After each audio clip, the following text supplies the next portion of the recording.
And by the end, I want to leave you with a question, not an answer. What if the same scriptures meant to guide families and firm up households have instead locked entire generations into cycles of silence, shame, and struggle?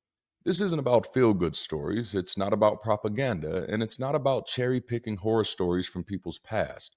This is about the real data, the real theology, and the real lives that show us how Christianity hasn't just influenced personal belief, it's shaped families, reinforced generational dysfunction, and left fingerprints on entire communities.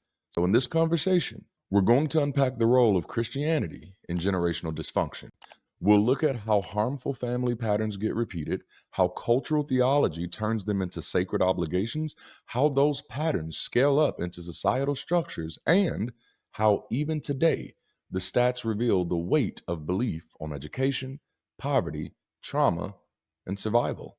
And by the end, I want to leave you with a question, not an answer. What patterns has faith handed down in your family, and which ones are you ready to break? When we talk about generational dysfunction, what we really mean is this: harmful patterns that don't just stop with one person, they get passed down from parent to child to grandchild. And by the time you recognize it, it's no longer just a family issue, it's a legacy.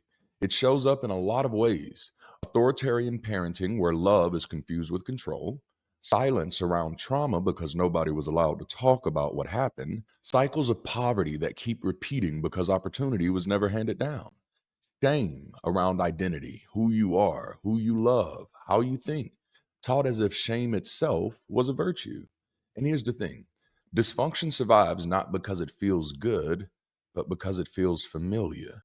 People repeat what they know. And when that familiarity is wrapped up in religious language, when it's called God's will or the Christian way, it doesn't just survive, it gets sanctified. In societies where Christianity has been the cultural center, its influence is unavoidable. It sets the tone for morality, for authority, and for how family is supposed to look. Verses like "children, obey your parents" legitimize authoritarian control. Sermons that glorify suffering turn silence into holiness. Poverty gets rebranded as a test of faith, and suddenly, what might have been challenged as harmful becomes reinforced as sacred duty.